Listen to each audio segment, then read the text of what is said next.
through her hair. Hey, MOTARDYODA in the Husqvarna office workshop, and today we are going to talk about not an exciting topic, but we're going to talk about kickstands. And I'm going to tell you the mod that I did to my kickstand, why I love it so much. Is for my SMR510 aka 530, this 2010 model that you've seen in some of my videos. But the one thing that I've never been happy with, I keep saying the one thing, but there's a lot of things over the years, most of which I've addressed, but for me, the one area that the engineers really dropped the ball was on kickstands. And I just don't get it. I mean, these bikes are beautiful, man. They're works of art. They're just so much going on with the motor and the design and the lines and the, oh gosh, there's just so many good things about this bike. And then the kickstand. What is the deal for the lack of engineering and thought about a kickstand? Your bike is literally going to be on its kickstand, what, 90-95% of its life? And you have the audacity to put things like this on there. Now, this one here, I believe, is from a 610. The 2005 6 and 7s, they had like a black one that was similar. And I think it had like a section here and then another section with a joint in the middle. It didn't have this gnarly part. I mean, this is, like I said, 610. And when I had my 2008 SM610, I didn't like the kickstand, this one. So I swapped it out for a spare one that I had on the 510s. And it was a better fit. It was a little longer, so the bike was standing more upright. I really like my bike standing upright. I don't like this leaning over stuff that they do. It puts excessive pressure on these things, mostly in this gap right there, and that is bad. So when this kickstand gets pushed forward, that gap takes a hammering. We're going to talk about that and why this is the big weak link in the design of these things. So anyway, I was never happy with 2008s, never did anything about it. When I got 2010, this kickstand I immediately noticed was really nice. I was like so stoked. It was like, whoa, check this out, man. It's got this ribbed kind of, you know, midsection. It's got this different angle to it. It has to be better. And as soon as I got it powder coated, as soon as the bike went together, what I discovered is that it was the same issue, meaning that it was leaning. And the way the design is on these, it puts tremendous pressure right here. So you can see what's already happened to the metal. It is literally starting to push down. And what happens is that you get this, well, the kickstand starts to go further and further as this compresses. And over time, it gets too far forward because it's stopping further and further forward. And that's just a big problem for these things. They're just poorly designed where they fit on the bike. And on top of that, look what's happened because of where they position the spring mount. The spring mount is here, and it goes to up here. So your spring runs across the front of the kickstand. You can see it's all chewed up. My powder coating was all beat up in a short period of time due to the rubbing of the spring. So how can we change that? What are we looking at here? Well, a couple of months ago, I think it was November, I got a hold of a 2010 project bike along with an SWM, 2019 SWM. Now don't worry, I'm not changing, not going SWM, but the SWM, as you all know, very, very similar to our Huskies, using essentially the same design, or molds I should say, for most parts of the bike, but there are areas where there's differences. So the one thing that popped into my mind was, well, their kickstand, maybe it's different from this one. The SWM that I got didn't have a kickstand, so I had to order one. So I went on their site, 2019, I ordered their SWM kickstand, and this thing came in the mail. Now, if you look, you can see it is notably longer. I was like, okay, something's off on this. But then I realized they sent me the one for their enduro bike. And before I waited to send this back, they said, no, you can keep it. We'll just send you another one, the proper one for the SM. Because that's what I've got. The SWM I have is their supermoto model. But before it came, I took this and I fitted it on the 510. So what happened is that it went really past like where it's supposed to stop. It was just going way out here. And I was like, okay, well, what the heck is going on here? And then I started to look carefully at this. It might look the same, and even before the new one came, what I discovered is that the basic slot that's up here, might be hard to tell in the video, but this slot here on our bikes may be 31 millimeters deep, and on the SWMs it's about 34 plus millimeters. And what that does is it changes the stop point that's on the flange of the frame. So if we look down here on the frame, you've got this stop point right on, and it slides past that. It just keeps moving, and that obviously is not going to work, right? So in this thing, it doesn't end there. It goes past there like that, and that's a huge problem. And that's because that gap is deeper. So I was like, well, how does it fit on the SWM? Well, obviously I have one. So let's go over there and see what it looks like on the SWM.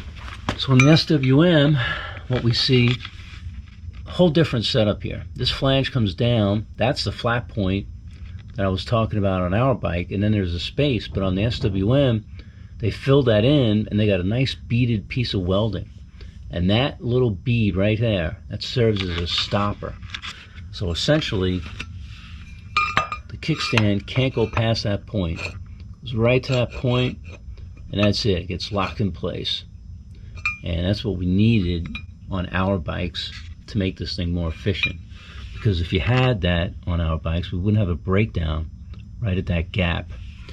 You know, this section right there. It wouldn't take a hit, because right now that's where all the weight is.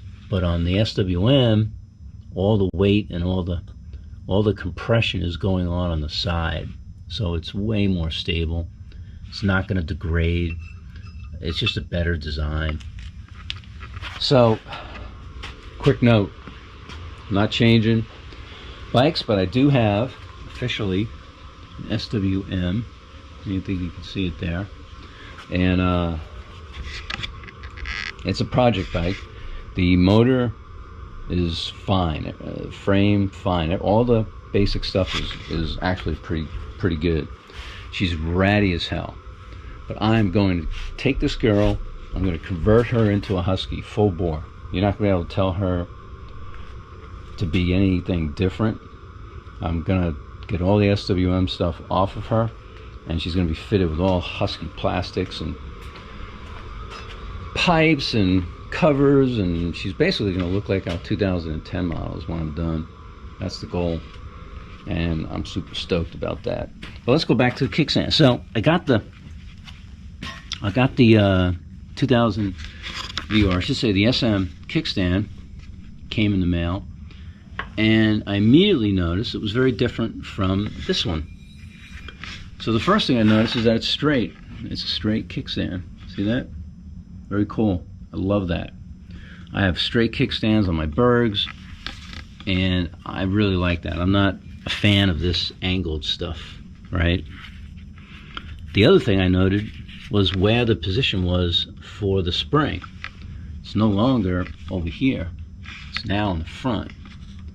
And that's huge because, like I said, you can see the wear and tear on this one just from a year of use.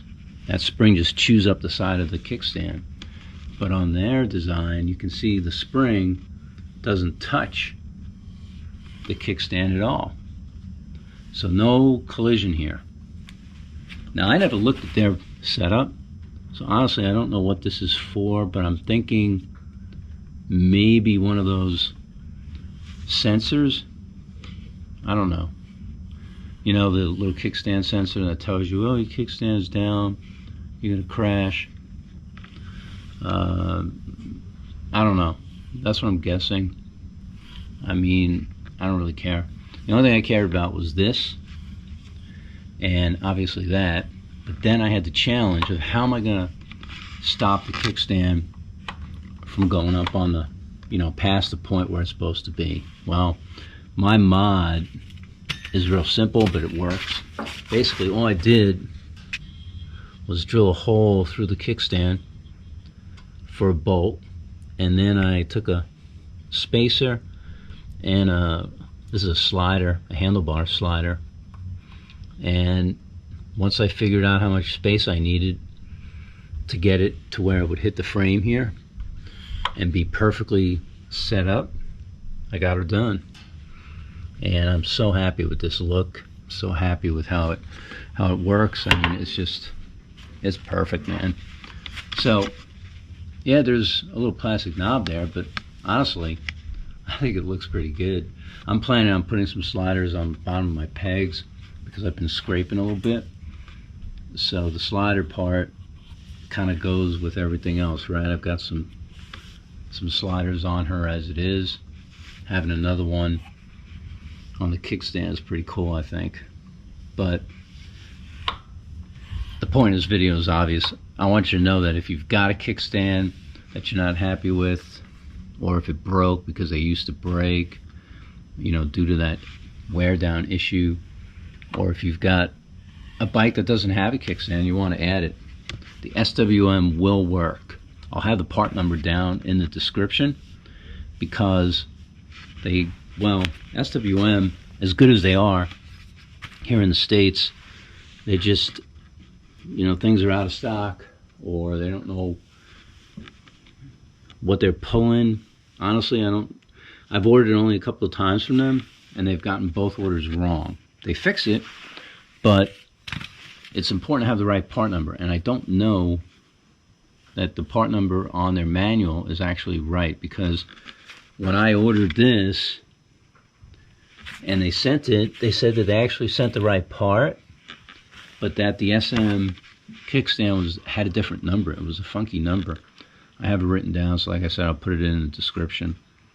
And when you compare this kickstand to our kickstand that comes with the SMR510, you can see it is definitely a longer kickstand, right?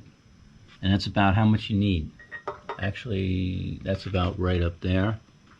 Now you can see the difference. It's a good inch and a half.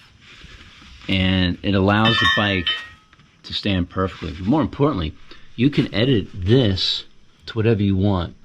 So essentially, the fatter this spacer, the taller the bike will be. And I just made this middle spacer the right size that I wanted so that I have the right lean that I wanted. And I'm very, very happy. So, in summary, there you have it. Kickstand mod over to SWM. Love the look. It just fits the bike. So dope.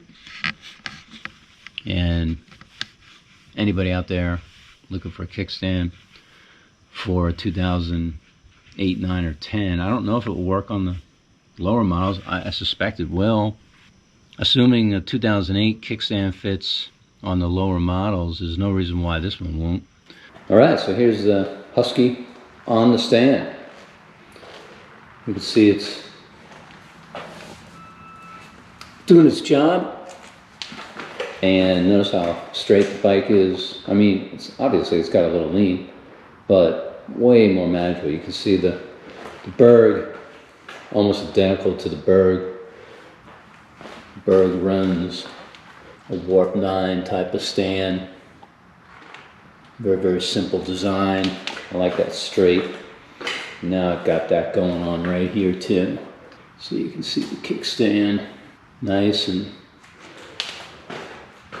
proper. If you want to upgrade your kickstand, or if you're needing to add a kickstand, the SWM kickstand, the SM500 will do the job with a little bit of mods. It's definitely worth it. So until next time, I hope to see you out there on one wheel.